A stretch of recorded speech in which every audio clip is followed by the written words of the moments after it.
Take a long, hard look at this footage. What you are witnessing is not just a random outburst of street violence. This is a calculated confession that has surfaced after 99 days of suffocating silence.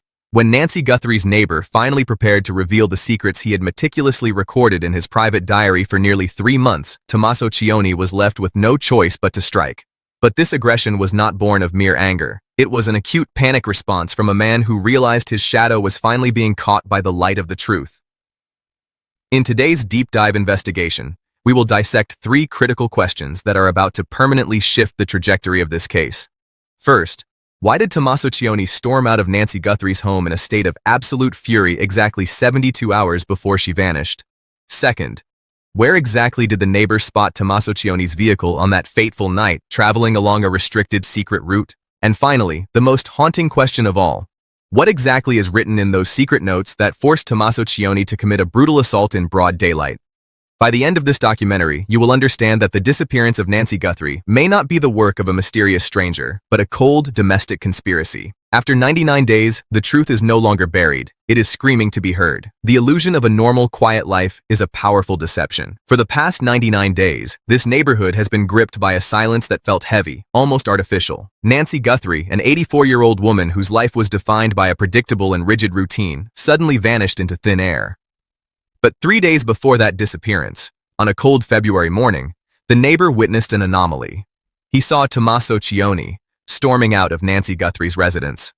His face was flushed with rage, his movements were erratic, and his energy was that of a man who had just lost a high-stakes battle. According to forensic psychology, when a suspect exits the home of an elderly relative in such a state, it is never a minor disagreement. Our investigation suggests that when Nancy Guthrie firmly denied a request for a significant financial loan or an advance on her estate to Tommaso Cioni, the foundation for a perfect crime was laid. Forensic logic dictates that when the flow of money stops, greed and resentment begin to build a lethal alternative. The neighbor recorded in his diary that Tommaso Cioni looked distraught and dangerous that day, driving away so violently that tire marks were left on the asphalt. Was that outburst the first omen of Nancy Guthrie's fate? Did she unknowingly sign her own death warrant the moment she said no to Tommaso Cioni? The neighbor was no ordinary bystander. He was a silent watcher, a man who had spent years observing the rhythmic pulse of this street. For 99 days, he had recorded every vehicle model, every timestamp, and every suspicious pattern that passed by Nancy Guthrie's home.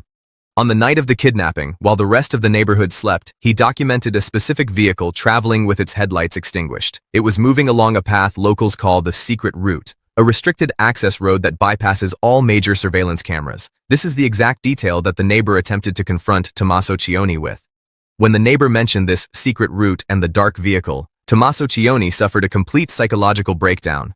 Why? Because if that route is confirmed by authorities, it leads directly to a location where a body or a victim could be hidden without detection.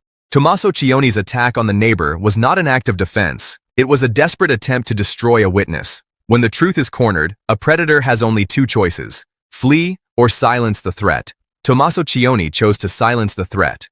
Analyze the attack footage frame by frame. Notice the exact micro-expression on Tommaso Cioni's face. He lunges the very millisecond the neighbor utters the word location. Clinical analysis suggests this was a textbook case of information control. Tommaso Cioni did not just want to hurt the neighbor, he wanted to ensure the neighbor's next sentence was never finished. He wanted to drown out the words before the nearby CCTV microphones could capture a specific address or a specific landmark. This was a tactical move, the behavior of a man under immense, soul-crushing pressure. But there is a second detail in this footage that most people have missed entirely. In the deep background, standing in the shadows of a nearby porch, there is a third person. A silhouette that stands perfectly still, watching the brutal assault on the neighbor without making a single move to intervene. Who is this shadow figure? Is this Tommaso Cioni's accomplice, ensuring the job gets done? Or is it a witness who is too terrified to speak? The presence of this figure suggests that Tommaso Cioni was never acting alone in the disappearance of Nancy Guthrie. To understand the sheer magnitude of the neighbor's logbook, one must look at the forensic geometry of the secret route itself. This wasn't just a shortcut, it was a logistical blind spot. The neighbor's notes indicate that Tommaso Cioni had been practicing this route in the weeks leading up to the disappearance. This suggests premeditation of the highest order. Why would a family member need to memorize a path that circumvents public security unless they were preparing to transport something or someone in total darkness? The notes detail specific times, 3:00 a.m., 4:15 a.m., when Tommaso Cioni's vehicle was seen idling at the mouth of this restricted road. This level of surveillance by a civilian neighbor has provided a timeline that the FBI's own digital forensics team is now using to cross-reference cellular tower pings. Each entry in that diary is a nail in the coffin of Tommaso Cioni's alibi, turning a simple neighborhood dispute into a high-stakes forensic trap. Furthermore, we must examine the financial hit that catalyzed this entire tragedy. Insiders suggest that Tommaso Cioni was facing an impending economic collapse in his personal business ventures, a secret he desperately kept from the rest of the family. The neighbor's notes mention overhearing a heated phone call on the porch just days before Nancy Guthrie vanished, where Tommaso Cioni was heard shouting about inheritance and legal delays. This introduces a classic motive: lethal greed. When Nancy Guthrie became the only obstacle between Tommaso Cioni and the liquidity he required, her routine, the very thing that made her feel safe, became her greatest vulnerability. The neighbor didn't just record movements, he recorded the atmosphere of malice that was growing around that house. He saw the predator circling the prey, and his diary captured the exact moment the circling stopped and the strike began. Finally, we address the psychological disintegration witnessed on that porch. When the neighbor confronted Tommaso Cioni, he wasn't just presenting notes, he was presenting a mirror of guilt. The violence we see in the footage is what experts call reactive ego depletion. Tommaso Cioni had spent 99 days maintaining a mask of a concerned son-in-law, a mask that required immense psychological energy to sustain. The neighbor, with a few precise words about the secret route, shattered that mask instantly. The fatal reaction wasn't just a physical lunge, it was the sound of a 99-day lie collapsing under its own weight. Tommaso Cioni realized in that second that the world was no longer looking for a missing woman. They were looking at him. And as he looked back, he saw that the silent neighbor had been the one holding the keys to the handcuffs all along. But the physical attack was only the first phase of the cover-up. Our investigation has uncovered a chilling secondary detail: the digital aftermath. Within minutes of the physical altercation on the porch, sources indicate a massive spike in outgoing calls from Tommaso Cioni's personal cell phone.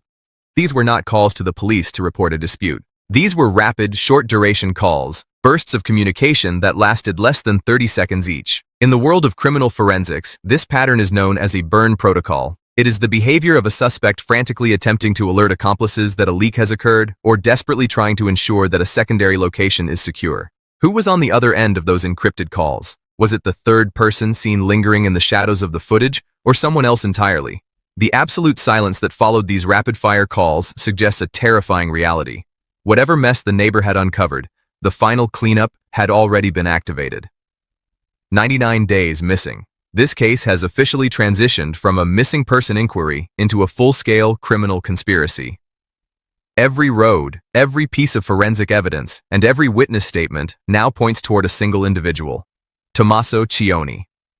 The neighbor's secret diary and Tommaso Cioni's fatal reaction have created a mosaic of guilt that is becoming impossible for authorities to ignore. We must remember that there was no forced entry at Nancy Guthrie's home. No broken glass, no struggle. This implies that Nancy Guthrie opened her door to someone she trusted implicitly, and the fact that Tommaso Cioni's name appears repeatedly in the neighbor's logbook during the hours of darkness is no coincidence. Where is Nancy Guthrie now? Is she at the end of that secret route documented in those handwritten notes? The neighbor may have been physically silenced for now, but his written words are beginning to speak louder than ever. The investigation is now at a critical tipping point where every second counts. Tommaso Cioni's phone records, his vehicle's GPS history, and the neighbor's secret notes are forming a digital noose that is tightening by the hour.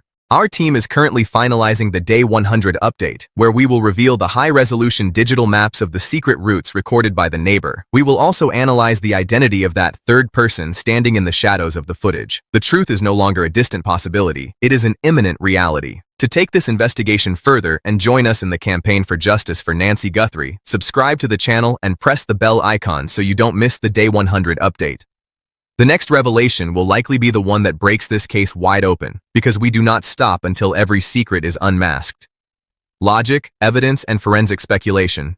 This is the only path to the truth. This is the place where the truth finally speaks.